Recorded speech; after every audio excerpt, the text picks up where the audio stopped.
पहुंच जाऊंगी। हाँ ओके।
तू यहाँ क्या कर रहा था?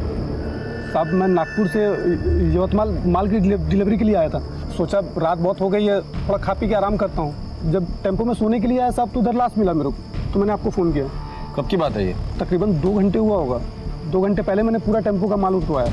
तब टेम्पो में लाश नहीं थी? नहीं साहब। क्या ऐसा तो नहीं कि तूने ही मार के डाला है उसे अंदर? साहब अगर मैं मारता तो आपको फ़ोन क्यों करता? सर ये सही कह रहा है, अंदर एक औरत की लाश है, लेकिन सिर्फ धड़ है, सर नहीं है। धड़ आया तो सिर भी यहीं आसपास होगा। सीमा आसपास का एरिया चेक करो। सर मुझे लगता है किसी चोट खाया आशिक के रिवेंज का मामला है। दोनों में किसी बात को लेकर झगड़ा हुआ होगा, लड़की को मार के फेंक के चला गया होगा। मधुकर इतने जल्दी नतीजे पर नहीं आते, देखते हैं।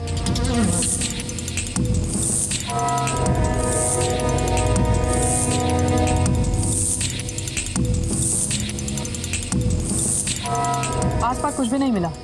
सर और धड़ अलग अलग फेंका है, इसका मतलब विक्टिम की पहचान ना हो इसलिए ये सब कुछ किया है। सीमा एक काम करो, फॉरेंसिक पे बुलाओ और बॉडी को पोस्टमार्टम के लिए भेज दो। सर और मधुकर इसे लेकर पुलिस स्टेशन आ जाना। सर चलो हमारे साथ आ जाओ।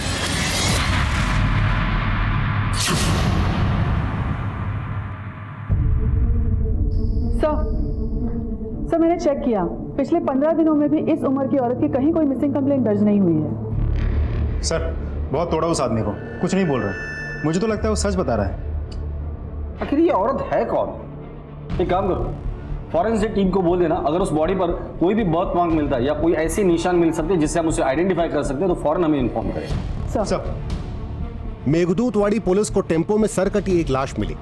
पहला शक पुलिस ने टेम्पो ड्राइवर पर जताया, पर कोई नतीजा नहीं निकला। सबसे बड़ी मुश्किल थी औरत की पहचान होना, जिसका पुलिस को कहीं कोई सुराग नहीं मिल रहा था। और जब तक पहचान नहीं होती तमाम कोशिशें अंधेरे में तीर चलाने जैसी थीं। आखिर कौन थी ये औरत? क्यों किसी ने इतनी बेरहमी से इसका कत्ल किया होगा? और क्या इसका कोई भी परिचित नहीं था जो इसकी गुमशुदगी को लेकर परेशान हो, इसकी तलाश कर रहा हो? काव्या,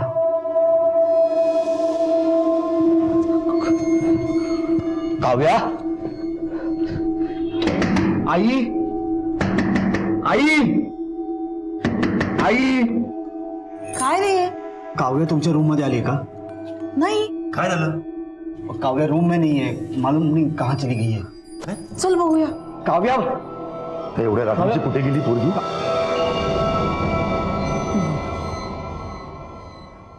काव्या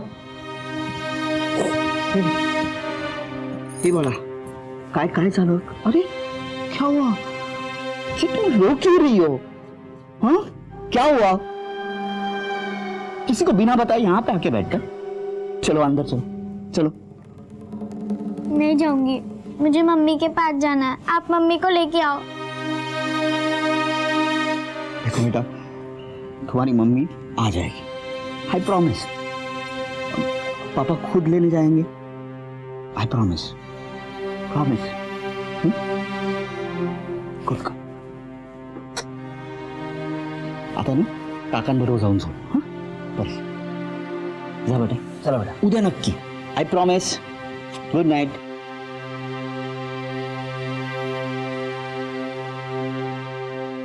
स्वप्निल काव्या खूप लहान है अजून, वो नहीं रह पाएगी अपनी माँ के बिना।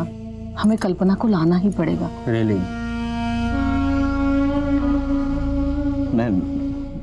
मैं संभालूंगा सब कुछ। I will manage everything, I will manage. लेकिन काय मैनेज करणार आहेस तू? हाँ, सिर्फ 24 घंटे हुए हैं कल्पना को जाके, और काव्या की हालत देखी है ना तूने? सुबह से कुछ खाया नहीं है बच्ची ने। माँ के पास जाना है, माँ के पास जाना है, इतना ही बोल रही है।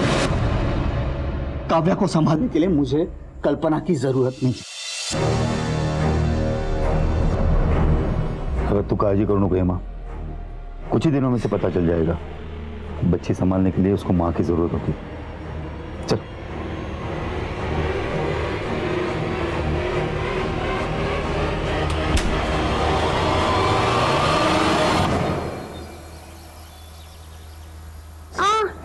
पापा दर्द दे रहा है। आई एम सॉरी बेटा, आई एम सॉरी। पापा आपने कहा था कि मम्मी को ले आएंगे, कब ले आएंगे? काव्या देखो, माँ काम के लिए गई है ना, जैसे काम खत्म हो जाएगा माँ वापस आ जाएगी। अरे हमारे मुंह पर थूक कर खानदान के नाम पर धप्पा लगाकर भाग गई वो अपने आशिक के साथ। अलमारी खोल के देख लो, पक्का जेवर चोरी करके गई होगी वो। अभी भी कहता हूँ चलो पुलिस स्टेशन कंप्लेंट करते हैं उसकी। क्यों, क्या हुआ? मिल गया ना साधु संत बनने का इनाम? भाग गई वो। तुम्हारी तो रखी नहीं, हमारी भी इज्जत मिट्टी में मिला दी। चिल्लाओ मत परेश। तुम्हारी ये बकवास मेरी बेटी सुन लेगी, और वैसे भी ये मामला मेरे और मेरी पत्नी के बीच का है। So don't interfere in that. This is my last warning to you. अपने काम से काम रखो।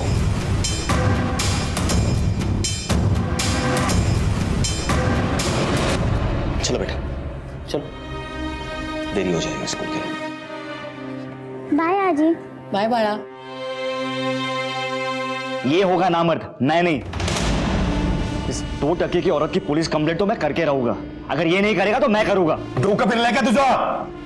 मतलब जिन्हें पता नहीं है उन सबको पता चलेगा। हमारे खानदान की इज्जत मिट्टी में मिल गई। बस हो गया, जितनी बेइज्जती होनी थी हो गई। उसे जहां मुंह काला करना है करने दो। अब हमारा उससे कोई रिश्ता नहीं है। अहो, काय बोलताय तुम्ही? कल्पना के साथ 10 साल से एक ही छत के नीचे रह रहे हम लोग। अगर उसका कुछ चक्कर रहता तो हमें मालूम तो पड़ता। तुम अब तक उसका नाम जप रही हो। या घरामध्ये तिचं नाव कोणीही घेणार नाही। अहो। वो हमारे लिए मर चुकी है। कोई पूछे तो बोल देना उसकी ट्रांसफर हो गई, यहां से चली गई हो, समझी? पोस्टमार्टम रिपोर्ट के हिसाब से इस औरत की उम्र 28 से 30 साल की है, 2 महीने की प्रेग्नेंट थी, और यह मर्डर रात को 10 बजे से लेकर 11 बजे के बीच हुआ है। पहले गले पर धारदार हथियार से वार किया गया है, फिर सर को धड़ से अलग किया गया है। इसका मतलब विक्टिम की पहचान ना हो, इसलिए सर और धड़ अलग करके अलग अलग जगह पर फेंक दिया गया है। सर, उसके पैरों की उंगलियों से हमें ये जोड़ भी मिली है। ऐसी जोड़ भी तो अक्सर शादीशुदा औरतें पहनती है। इसका मतलब ये औरत शादीशुदा थी, 2 महीने की प्रेग्नेंट भी थी। तो हो सकता है कि ये एक्स्ट्रा मैरिटल अफेयर का मामला जिसके चलते ये मर्डर हुआ हो।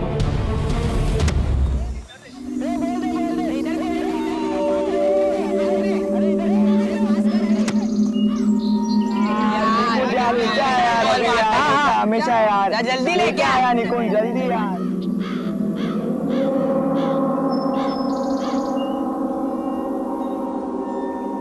अरे जल्दी लाना यार। हाँ, रुक जा, लेके आ रहा हूँ।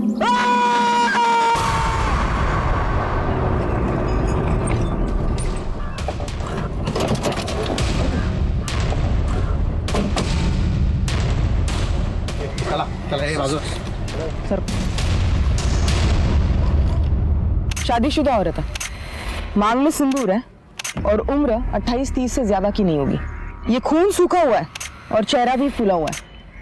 इसका मतलब खून 2-3 दिन पहले ही हुआ है। नाइक, एक काम करो, आसपास चेक करो, शायद कत्ल का हथियार या कोई सुराग या फिर बॉडी का बाकी का हिस्सा यही कहीं हो। जी मैडम। तुम लोग हमेशा यही आते खेलने? नहीं मैम, हम लोग हर रोज नहीं आते, सिर्फ छुट्टी के दिन आते हैं। लास्ट संडे आए तो उसके बाद आ जाए। मैडम, यहाँ आसपास कुछ भी नहीं मिला। नाइक, एक काम करो, सर को फॉरेंसिक लैब भेजो, बाकी इंफॉर्मेशन मैं अपलोड करती हूँ, शायद कहीं कोई मैच मिल जाए। मेघदूतवाड़ी पुलिस अब भी उस औरत की पहचान में जुटी थी। और इधर वडगांव में पुलिस को एक कटा हुआ सिर मिला। दोनों में एक बात समान थी कि मरने वाली औरत शादीशुदा थी, पर कौन थी, कहां की थी और उसे क्यों मारा गया था, ये सवाल अब भी जस के तस खड़े हुए थे। एक तरफ एक परिवार था जो भावनात्मक और सामाजिक हलचल से डरा हुआ, सहमा और परेशान था, और दूसरी तरफ पुलिस औरत की पहचान में जुटी थी और अब शायद उसे छोटी ही सही पर एक कामयाबी हाथ लगने वाली थी जो उस केस को आगे बढ़ाने में दिशा देने वाली थी। सर, वडगांव पुलिस को एक औरत का सिर मिला है। उसकी डिटेल्स उन्होंने साइट पे अपलोड की है, उसकी print out. Wadgaon police station में तो नम्रता चौहान है ना सर, मैं जानता हूँ उसको।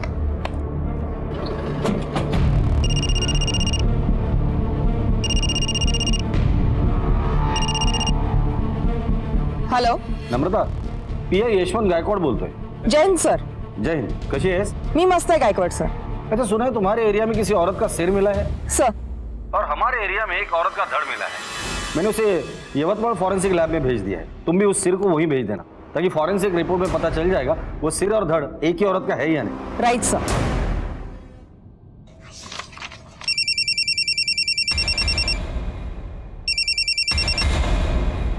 हाँ आई क्या?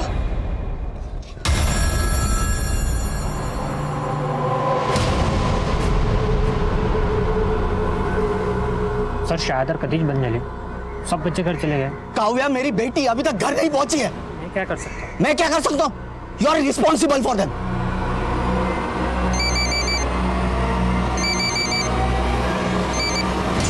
हाँ बेटा. हाँ बाबा, मैं स्कूल आया हूँ. ये वॉचमैन बता रहा है सब बच्चे चले गए, कोई नहीं है यहाँ पे. अरे यहाँ पे भी नहीं आई हो?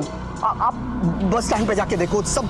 अरे मैं स्कूल बस स्टॉप पे जाके आया, वहां पे उतरी नहीं. मैंने ड्राइवर से पूछा तो बोला आज चढ़लीच नहीं थी बस मध्ये. स्कूल बस में चढ़ी नहीं.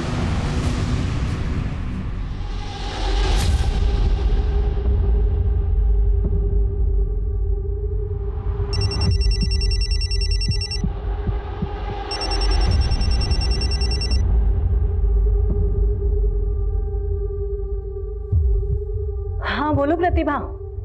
अरे ऐसी क्या बात कर रही है यार? I was just doing yoga.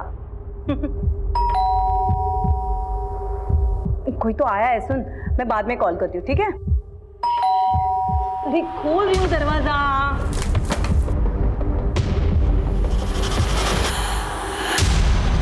तुम काय कळत नाही ही पोरगी कुठे गेली असेल कोणास ठाऊक. अरे वो ही ले गई होगी और क्या. आई स्कूल में चेक किया, उसके फ्रेंड्स के पास फोन किया, किसी को मालूम नहीं काव्या कहाँ गई. सिर्फ 8 साल की आहे हमारी काव्या. अशी एकटी कशी जाईल कुठे? हो ना, तेच कळत नाहीये. कोणालाही न सांगता निघून गेली आहे पोरगी. तिच्या आजीकडे पाहिलंस? आजी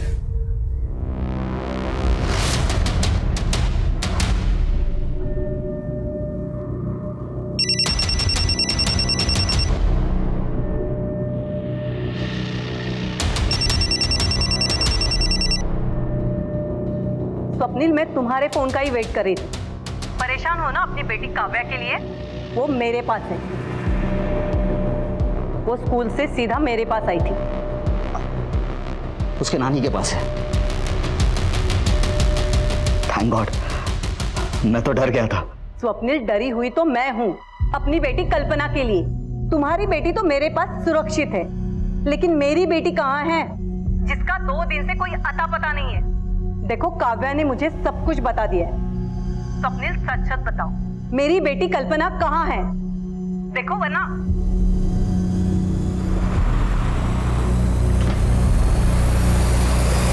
उसके पति के साथ कैसे संबंध थे? मतलब लड़ाई झगड़ा होता था या ऐसे कुछ? काव्या वो ठीक तो है ना, और ऐसे बिना बताए किसी को जाते हैं. मैं डर गया था. आपको नानी के पास जाना था तो बताना चाहिए था. आप कौन है? I am sorry sir. I am Swapnil Deshmukh, Kavya's father. आपने मुझे फोन किया था. आपकी बीवी 2 दिन से लापता है और अपने पुलिस स्टेशन में कंप्लेंट भी नहीं लिख पाई. क्यों? सर, मैं मेरी बच्ची के सामने कुछ बोलना नहीं चाहता. हिला घेऊन जरा बाहर जा. चल, ये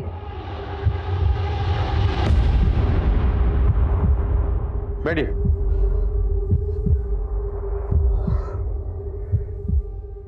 सर, कल्पना मेरी बीवी है। शादी से पहले उसका किसी के साथ अफेयर था। अब वो उसके लाइफ में लौट के आया। उसने उसमें और अपनी फैमिली में से उसे चुना, उसी के साथ चली गई। सर अगर वो हमसे प्यार करती, अपनी फैमिली से प्यार करती तो हमें छोड़ के चली जाती। फिर मैंने सोचा अगर कल्पना इसमें सब में खुश है तो वही से मैं उसके रास्ते में नहीं आऊंगा। सर जो लाश हमें 2 टुकड़ों में मिली थी उसका सर और धड़ मैच हो चुका है। डीएनए भी मैच हुआ है। उसकी शक्ल किशोरी जी की बेटी कल्पना जैसी लग रही है।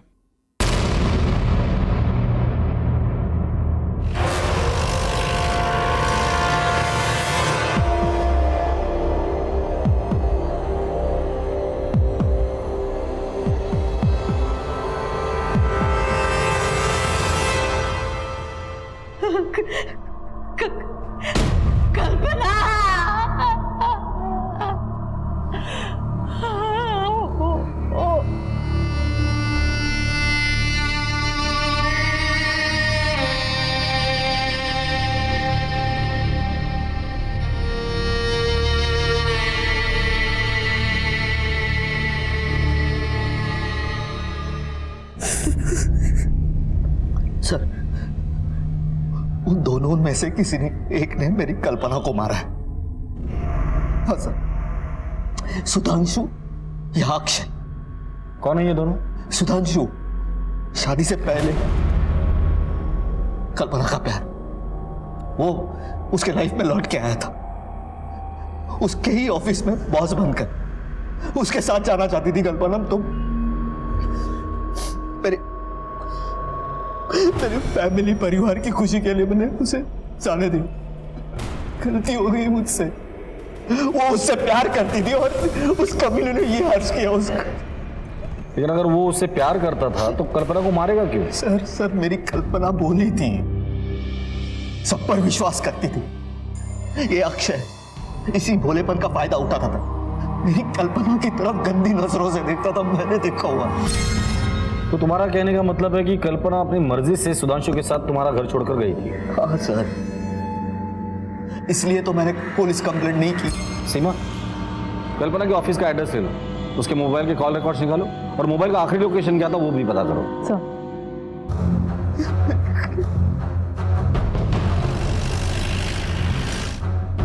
मिस्टर जोशी से मिलना है। Sir he is there. Seema, staff से पूछताछ करो।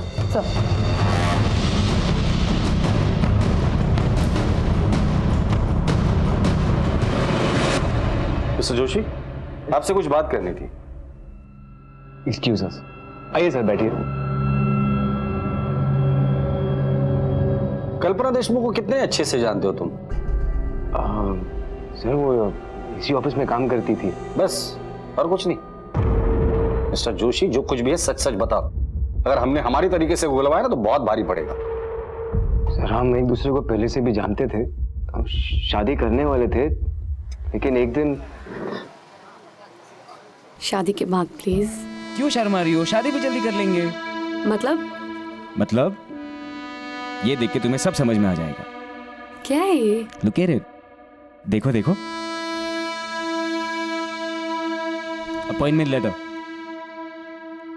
लेकिन ये तो दुबई का है। हाँ तो अच्छा है ना, 3-4 साल का कॉन्ट्रैक्ट है, हम शादी कर लेते हैं। 4 साल बाद दुबई में जाके मैं दिनार में दबा के कमाऊंगा, वापस आ जाऊंगा और तुम घर संभालना और मैं रोकड़ा कमाऊंगा। लाइफ सेट हो जाएगी। वाह, तुम्हारा करियर, तुम्हारा काम, तुम्हारी शादी, सब डिसाइड कर लिया ना तुमने। मेरा क्या? What about me? मेरा करियर, मेरी लाइफ, इसकी कोई इंपॉर्टेंस नहीं है तुम्हारी लाइफ में। मैं यहाँ बैठ के बच्चों को पालती रहूं घर में। ओके, अगर ये सेम ऑफर मुझे मिला होता तो क्या तुम जाते मेरे साथ? नहीं, क्योंकि तुम सिर्फ अपने बारे में सोचते हो। देखो प्लीज कल्पना, तमाशा मत क्रिएट करो। तमाशा तुम बना रहे हो मेरा, मैं नहीं। अब भाड़ में जाओ तुम, तुम्हारा जॉब और तुम्हारी शादी। मेरे लिए ये रिश्ता अभी इसी वक्त खत्म होता है, समझे? कल्पना कब कैसे रिएक्ट करेगी कुछ कह नहीं सकते। बहुत शॉर्ट टेम्पर थी सर। मैंने उसे मनाने की बहुत कोशिश की, लेकिन उसने मेरा कभी फोन ही नहीं उठाया। मेरे दुबई जाने से पहले मुझे पता चला कि उसने शादी करने का फैसला कर लिया था। फिर मैं दुबई चला गया और वापस आने के बाद इत्तेफाक से इसी कंपनी में उसका बॉस बन के अपॉइंट हुआ। Good morning sir. Good morning.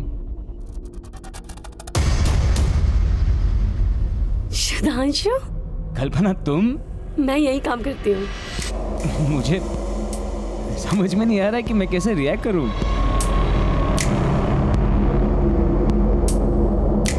मैं बताती हूँ पुराने रिश्तों को कैसे वेलकम करते हैं। एक्सक्यूज मी कल्पना, एक्सक्यूज मी।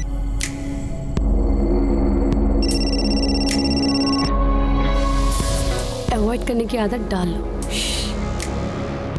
अब तो हम दोनों एक ही ऑफिस में हैं। पता नहीं पुराना रिश्ता कब नया बन जाए।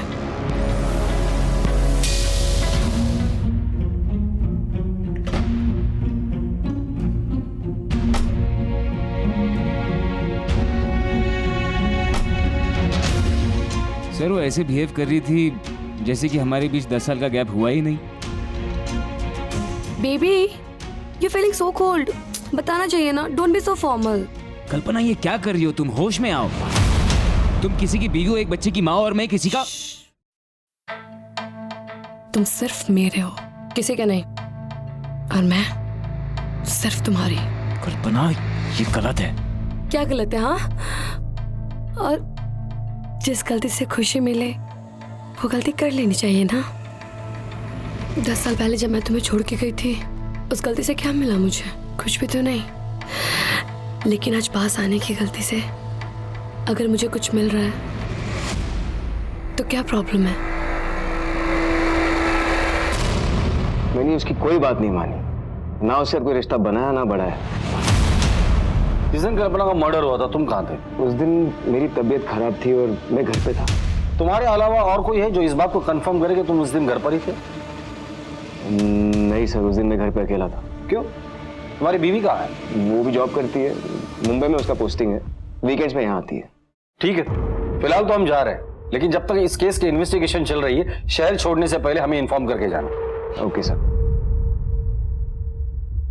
सर, हमें मिली इन्फॉर्मेशन के मुताबिक कल्पना के सेल की लास्ट लोकेशन यहीं की थी। मैंने उसका डेस्क भी चेक किया और उसके कुछ ऑफिस कलीग से भी बात की, लेकिन कुछ खास इन्फॉर्मेशन हाथ नहीं लगी। सर वैसे ये मिताली है, कल्पना की बेस्ट फ्रेंड, शायद इसे कुछ जानकारी हो। कल्पना के बारे में क्या जानती हो? सर एक्चुअली वो उस दिन बहुत खुश थी। मिताली सुन ना, रेस्टोरेंट में आना, मुझे एक सरप्राइज देनी है तुझे। कल्पना तूने अभी बोला वाह।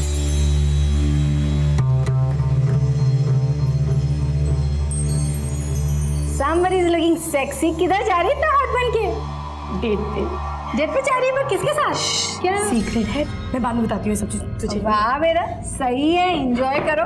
ये अपने पास रख, मैं कल आके ले लूंगी, ठीक है? वो तो ठीक है, कल्पना बात तो सुन। ठीक है, अगर जरूरत पड़ेगी तो दोबारा कांटेक्ट करेंगे। Okay sir. Kalpana western dress पहनकर किसी से मिलने गई थी और उसकी डेड बॉडी हमें उसी ड्रेस में मिली थी। सर यहाँ हमारे लिए दो बातें जाननी बहुत ज़रूरी है। पहली बात, अगर कल्पना साड़ी पहन के ऑफिस आई थी तो वेस्टर्न ड्रेस पहन के किससे मिलने गई?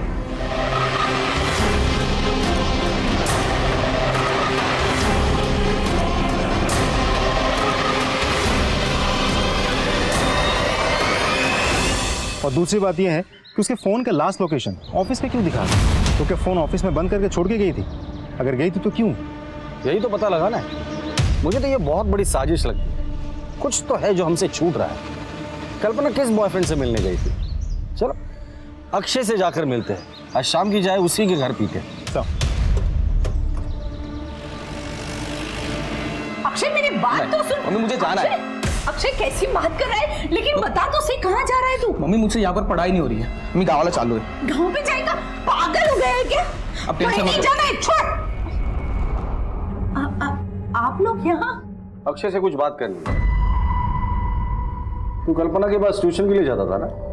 हाँ सर, वो कुछ सब्जेक्ट्स में मैं थोड़ा सा वीक था, तो मम्मी ने कल्पना भाभी से बात की थी। मुझे समझ नहीं आ रहा है कि आप लोग अक्षय से क्या जानना चाहते हो? लेकिन अक्षय समझ गया कि हम यहाँ क्यों आए और किस लिए आए हैं। कल्पना का मर्डर हो गया है और हमें पता चला कि अक्षय उसे गंदी नजर से देखता था। नहीं सर, ऐसा नहीं है सर, वो तो मेरी भाभी थी, इज्जत करता था मैं उनकी। देख बेटा, तो जो कुछ भी जानता है ना, हमें सच सच बता दे, क्योंकि इसके बाद जो ट्यूशन हम तुझे पढ़ाएंगे ना, तो तू पढ़ नहीं पाएगा। समझ गया? सर मैं एक दिन बहुत डर गया था। वो स्वप्निल भैया के साथ कहीं बाहर जा रही थी और हाँ हाँ बस मैं निकल रही हूँ। अच्छा ठीक है, तो वेट कर लो थोड़ा। ओके एक सेकेंड होल्ड करना। अक्षय मेरे सैंडल के थोड़ा स्टेप बांधो ना please.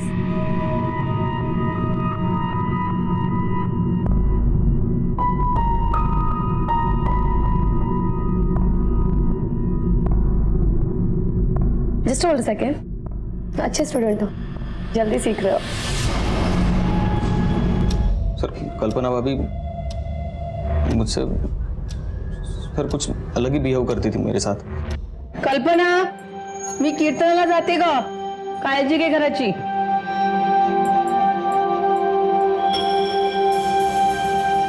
Akshay Akshay ji ma'am. 1 minute अंदर आना।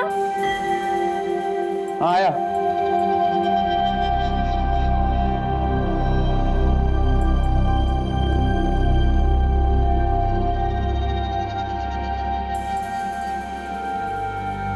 मैम अक्षय मैं टॉवल बाहर ही भूल गई, दे दो जरा।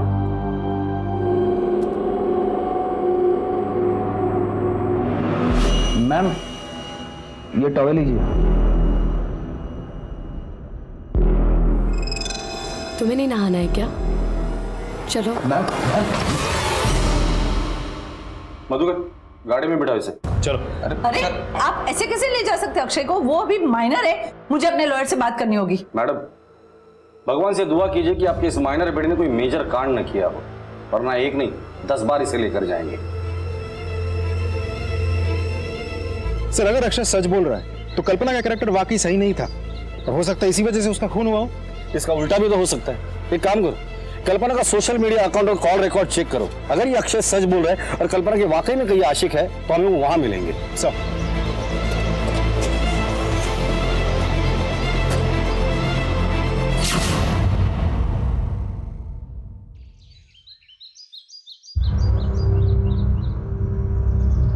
हेमा, सुधाकर, स्वप्निल, अरे कहाँ छुप गए बेटे? बाहर निकल, अरे बाहर निकलो।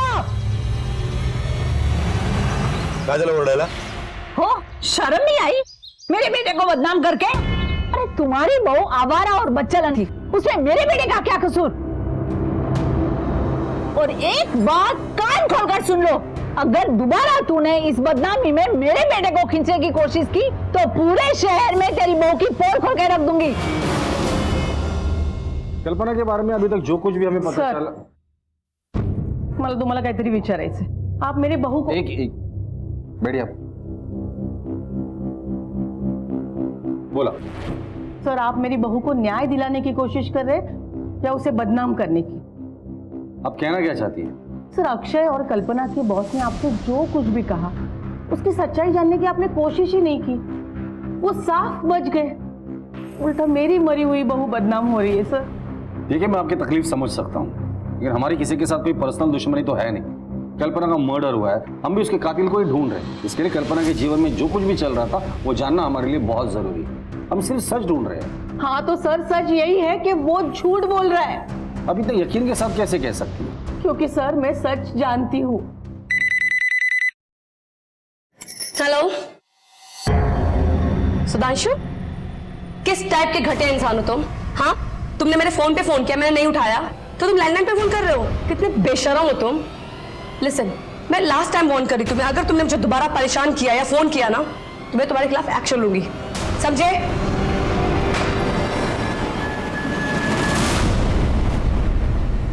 अक्षय के बारे में आपका क्या कहना है? वो भी झूठ बोल रहा है? हाँ वो झूठ बोल रहा है, उसकी असलियत मैंने अपने आंखों से देखी है। कल्पना मी कीर्तनाला जाऊन येते ग, घर का ख्याल रखना।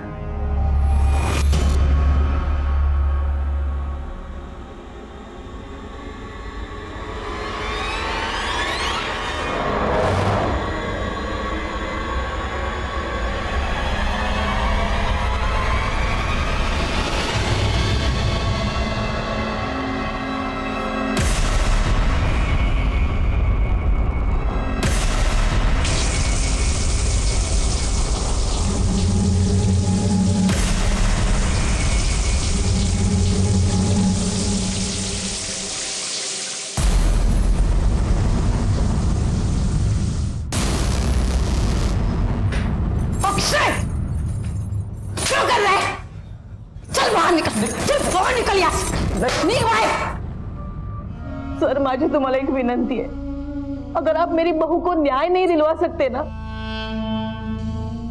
लेकिन उसे बदनाम तो मत कीजिए सर।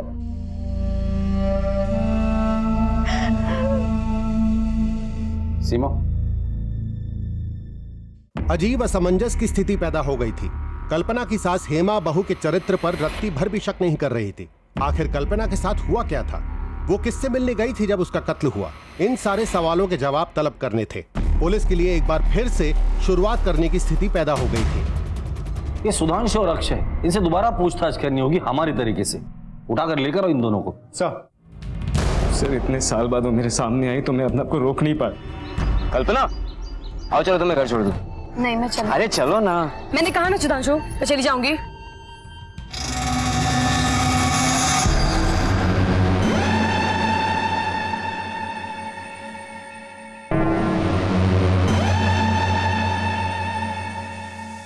हाउ डेयर यू, तुम्हारी हिम्मत कैसे हुई?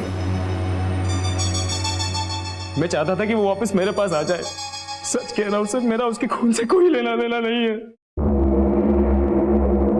घबराओ नहीं अक्षय, जो भी जानते हो सच सच बता दो सर को। सर मुझे कल्पना भाभी बहुत अच्छी लगती थी।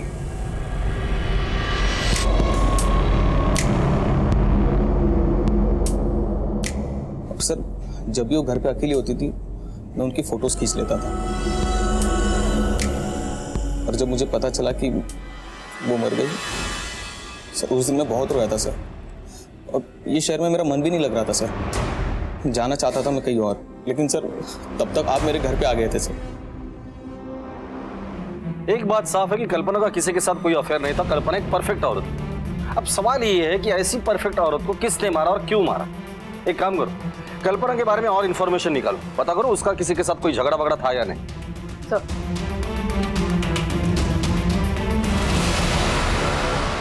नाही तिचं कोणाशी भांडण तर नव्हतं, लेकिन बहुत दिनों से कुछ परेशान सी थी, बहुत गुस्से में थी। हेलो आई, ये सुधांशु, मतलब पूरी दुनिया छोड़ के इसको मेरी कंपनी मिली थी। मिस्टर दुबे रिटर्न कॉल में दूसरी कंपनी नहीं मिली। आई कुछ समझ में नहीं आ रहा। मेरे पास सिर्फ दो ही रास्ते बचे आई, या तो मैं स्वप्निल को इसके बारे में सब कुछ बता दूं, या तो फिर ये कंपनी ही छोड़ दूं। स्वप्निल को ये सब बात बताने की सपने में भी मत सोचना। वो सुधांशु और तेरे बीच में कुछ भी नहीं है, ये मानेगा ही नहीं बात। और दूसरी बात, नौकरी छोड़ने की भी बात सोचना नहीं। स्वप्निल अगर पूछेगा तो तू क्या बताएगी उसे? देख, तू वो सुधांशु को इग्नोर कर। देख बेटा, तुला माझी शपथ है। मतलब स्वप्निल कल्पना और सुधांशु के बारे में कुछ भी नहीं जानता था? नहीं, स्वप्निल के पास कल्पना के अलावा कोई और जरिया था ही नहीं कि उसे पता चले। स्वप्निल ने मिसिंग कंप्लेंट इसलिए नहीं लिखवाई क्योंकि वो जानता था कि कल्पना कहाँ है। उसे कल्पना और सुधांशु के अफेयर के बारे में पता था, और इस महान आदमी ने कल्पना की खुशी के लिए खुद का घर भी तोड़ दिया। जिस दिन कल्पना का मर्डर हुआ था, स्वप्निल के फोन की लोकेशन क्या थी? उसके ऑफिस की। बुलाकर लेकर आओ इस स्वप्निल को और पता करो कि वाकई वो ऑफिस में था या उसका फोन ऑफिस में था और ये कहीं और था। कल्पना ने तुम्हें कभी भी नहीं बताया था कि शादी से पहले उसका और सुधांशु का अफेयर था, तो फिर ये बात तुम्हें कैसे पता चली? सर क्या आपकी शादी हुई है? अब तुम मुझे शादीशुदा दुखियारे पति की कहानी सुनाओगे? नहीं सर, ऐसा कुछ नहीं करना चाहता। मैं सिर्फ इतना बताना चाहता हूं कि एक इंसान दूसरे इंसान के साथ इतने साल बिताने के बाद हर बात बतानी जरूरी नहीं होती उस दूसरे इंसान को। कुछ बातें ऐसी होती कि अपने आप समझ में आ जाए। तो तुमने अपने ही मन से मान लिया कि सुधांशु के साथ उसका अफेयर है? नहीं, बिल्कुल नहीं। मेरा एक दोस्त है जो सुधांशु को पहचानता है। वाइफ बंबई में है। हाँ, और तू यवतमाल में ऐश कर रहा है। ऐश नहीं कर रहा है यार। सुन, ऐश करने वाले लोग ना अलग ही होते हैं, वो नसीब ऊपर से लिखवा के आते हैं। किसकी बात कर रहा है? अरे कोई नहीं, अपना वो एक कॉलेज का मेरा एक दोस्त सुधांशु कॉलेज में था। कॉलेज में सबसे हॉट लड़की से प्यार हुआ, इश्कबाजी, किससे बड़े फेमस हुए इन लोगों के भाई। उसके बाद लड़की ने शादी से मना कर दिया।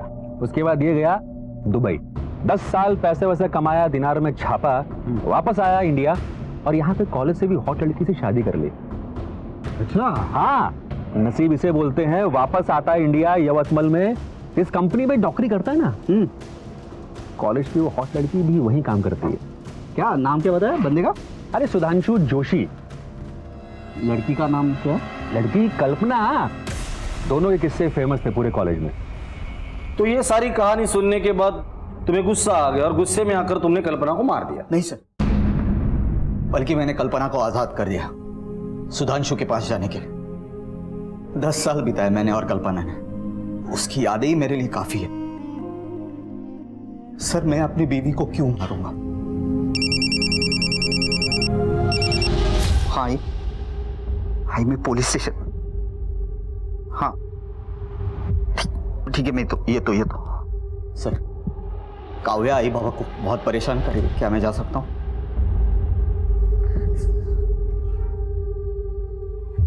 ये जितना सीधा दिखता है उतना है नहीं।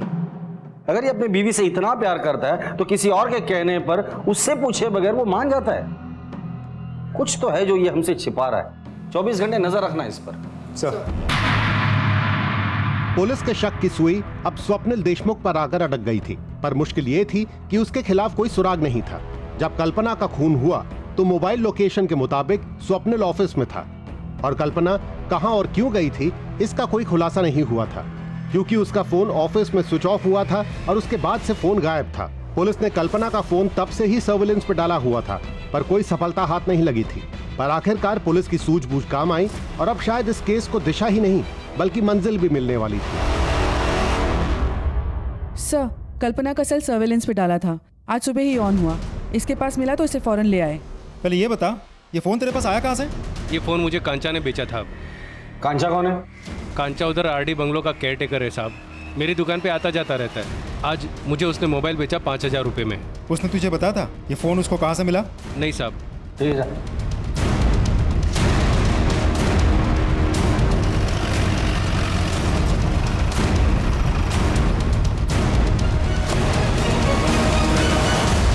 सुनो।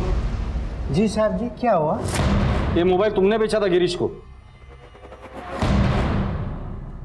जी साहब जी, मैंने बेचा था। कहाँ मिला था तुम्हें ये? साहब जी, हमारा मालिक ये बंगलो रेंट पर देते, पार्टी शार्टी चलते रहता है, लड़का लड़की आते उनको भी भाड़ा पर देते।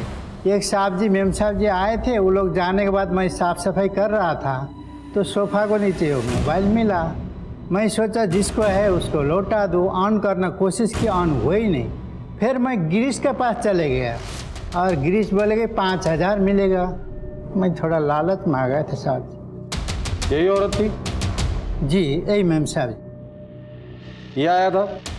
नहीं साहब। ये आया था? नहीं, इसके साथ भी नहीं आई थी। ये? हाँ साहब जी, इसके साथ आई थी मैं।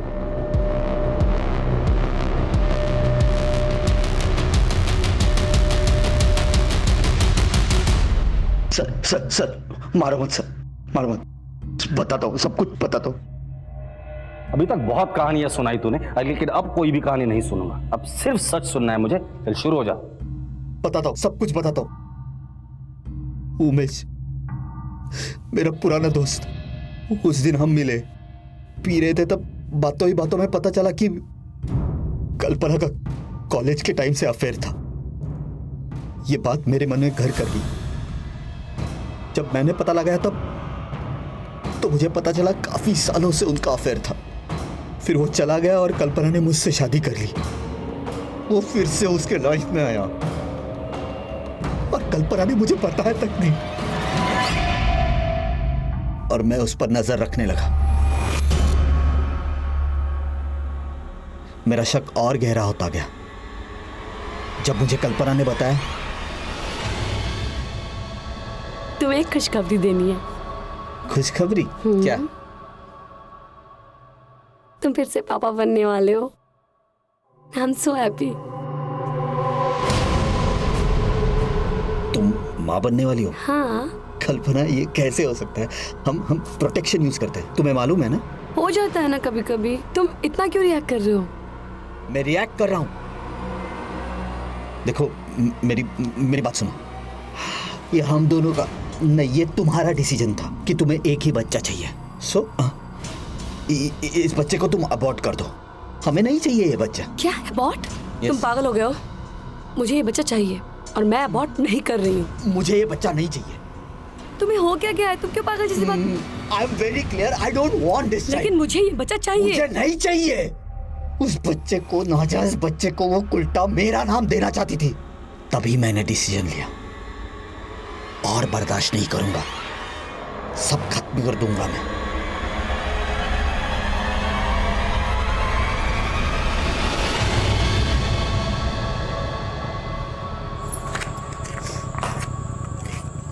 मुझे माफ कर दो, मैंने तुम्हारे साथ बहुत बदतमीजी से बात की। अपनी गलती सुधारने के लिए मैं तुम्हें आज डेट पे ले जाना चाहता हूँ। उस दिन कल्पना को मैंने एक नई ड्रेस खरीद के दी। फिर मैंने उसे फोन किया और मेरे साथ डेट पर चलने के लिए मना लिया। मैंने उसे कहा कि आज हम दोनों वक्त बिताएंगे, सो मुझे कोई डिस्टरबेंस नहीं चाहिए। इसीलिए मैंने उसे कहा कि वो अपना मोबाइल ऑफिस में ही स्विच ऑफ कर दे और मैं अपना मोबाइल ऑफिस में ही छोड़ दूंगा। वो निकली थी घर से साड़ी पहन के, पर उसने ऑफिस में मेरी गिफ्ट दी हुई वेस्टर्न ड्रेस पहन ली।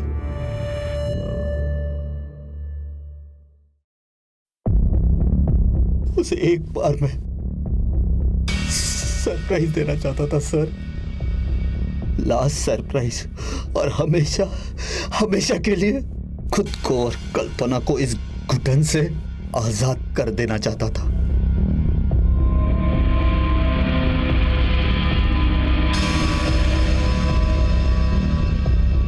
अरे क्या कर रहे हो? मैंने कहा था ना तुम्हें, एक बहुत बड़ा सरप्राइज देने वाला हूं तुम्हें। अच्छा क्या है? दिखाओ तो सही। पेशेंस रखो। कर क्या रहे हो तुम?